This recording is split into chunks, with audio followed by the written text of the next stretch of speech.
Eu recebi o link do perfil da Mari Tinoco, onde ela está denunciando a igreja metodista. Presta atenção. Eu já tô colocando aqui, vocês sabem que ontem, por volta de 10 horas da noite, o pastor Flávio da igreja metodista invadiu a minha casa e ameaçou meu pai de morte. Vocês sabem disso, porque eu coloquei aqui, eu expus aqui. E agora o Instagram da Igreja Metodista Expansão coloca solidariedade à família pastoral, sendo que esse criminoso invadiu a minha casa, ameaçou meu pai de morte, colocou a vida das minhas 2 filhas em risco. E é isso mesmo, Igreja Metodista? Vocês vão estar apoiando essa porcaria desse criminoso? É isso mesmo? A gente tem prova, a gente tem imagem, a gente fez boletim de ocorrência, a gente tem tudo isso. Até quando essa gente vai ficar apoiando esse criminoso?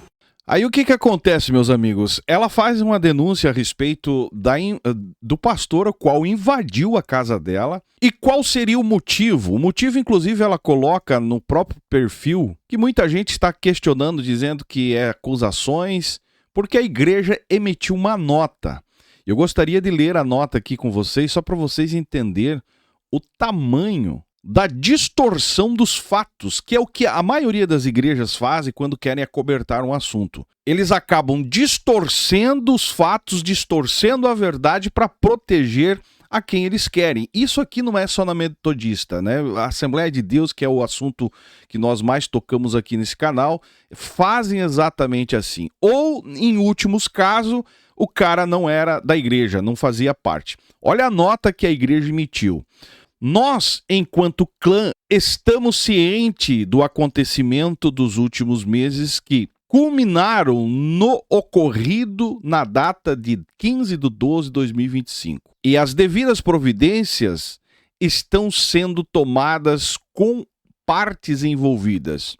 Por intermédio de orientação episcopal, solicitamos aos membros que estejam nesse momento em oração por nossa igreja, pelo irmão e principalmente pela família pastoral. Olha só, pela família pastoral. É orar e limpar a imagem do pastor, coitadinho, está sendo acusado. Para que o Senhor Jesus intervenha em favor da paz, da comunhão pacífica entre os irmãos. E aí ela coloca até essa postagem e comenta embaixo: pedindo oração pelo agressor. Piada, né?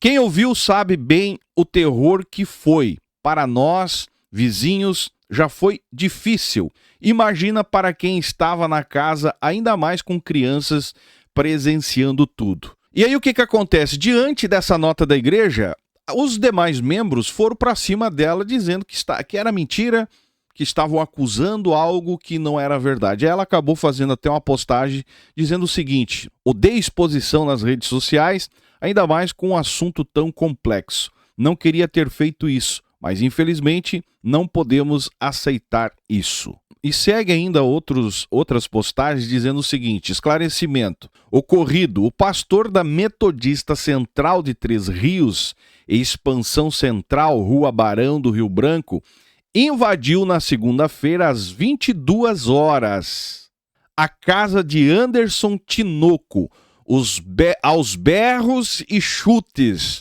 Temos vídeos de câmeras de segurança e testemunhas oculares, chamando Anderson de FDP e informando que iria, ceifar a vida do Anderson aí.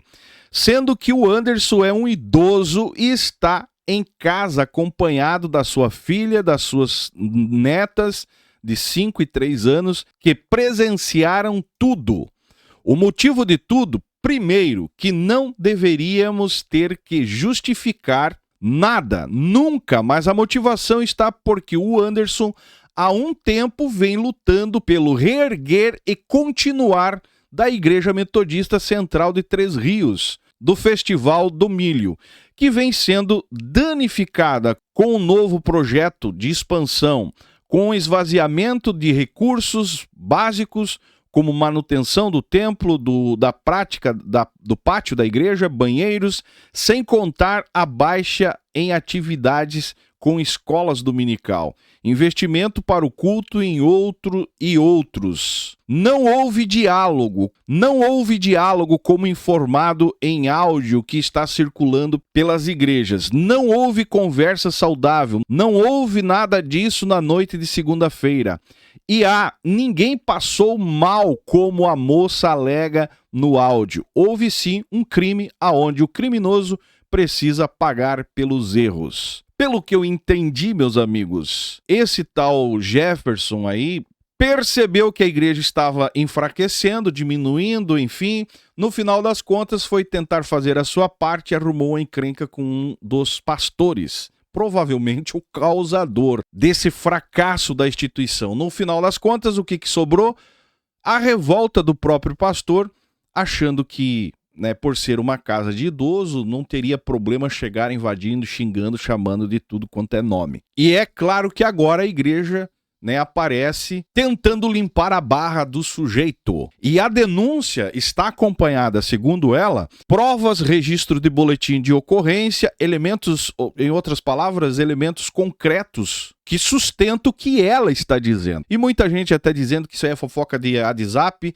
Por quê? Porque surgiu defesas dessa atitude do próprio pastor para cima do membro, de um idoso, inclusive, que era tudo mentira, desinformação, mas não é, cara, não é fofoca de WhatsApp e muito menos ataques vazios, é fato documentado, inclusive. E o que a instituição fez? Investigou? Não. Afastou o pastor acusado aí previamente?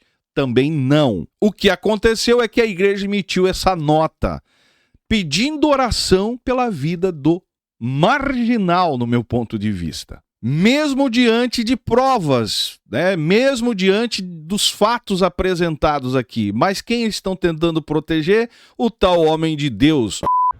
Bom dia, agora vou tentar explicar o que aconteceu. Na segunda-feira, eu estava na casa dos meus pais, dormindo com minhas duas crianças de 3 e 5 anos. E eu escutei alguns gritos e um barulho muito bizarro de alguma coisa sendo... Não sei, parecia que estava escutando alguma coisa. E aí eu abri a janela pra ver o que estava acontecendo e vi o portão da casa dos meus pais arrombado. E muita gritaria de homem. E na mesma hora eu pensei que eu estava sendo assaltada, que a casa estava sendo assaltada. Eu fiquei muito desesperada. Liguei pra minha prima na mesma hora e ao mesmo tempo gritando pela janela. Foi horrível, porque eu pensei que estavam matando meu pai. E eu pensei que era um assalto. Eu pensei mesmo que era um assalto. E que estavam matando meu pai. Bom... Depois a polícia chegou, quando a polícia chegou, as pessoas escutaram meus berros, muita gente me escutou. A pessoa saiu daqui de casa, comigo gritando. E depois meu pai virou e falou assim, eu sei quem é, eu vi quem é.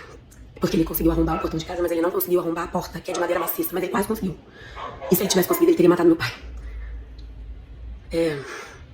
Qual o motivo que um pastor, porque depois meu pai falou que era pastor, as câmeras também pegaram a imagem do pastor. E qual o motivo de um pastor invadir a minha casa de noite, a minha casa, a casa dos meus pais de noite, e ameaçar, porque ele falou, batendo na porta, tentando arrombar a porta maciça do lado de dentro? Imagina o desespero, né, cara? Na hora que você vê o barulho, você não vai imaginar que é um pastor, tentando fazer algo e no final ainda distorcer os fatos. Mas a primeira coisa que vem na cabeça é assalto, é alguma coisa nesse sentido. Porque o portão tinha conseguido. Qual foi a motivação, E aí, como o vídeo viralizou, todo mundo, o que seu pai fez? Bom, isso daí, gente, de verdade, eu não sou nem da igreja, nem participo disso. Eu coloquei em destaque nos stories aqui o que aconteceu, mas foi uma discordância administrativa. Meu pai como membro da igreja metodista há anos, trabalhando há anos, se dedicando há anos. E eu não sei se todo mundo sabe, mas a igreja metodista, os pastores, eles são rotativos, não é o mesmo pastor sempre, Eles são rotativos. Enfim, e tá explicado nos stories, gente, eu nem vou entrar nisso, porque tá explicado ali. O que eu tô querendo dizer é que o que esse pastor fez é crime.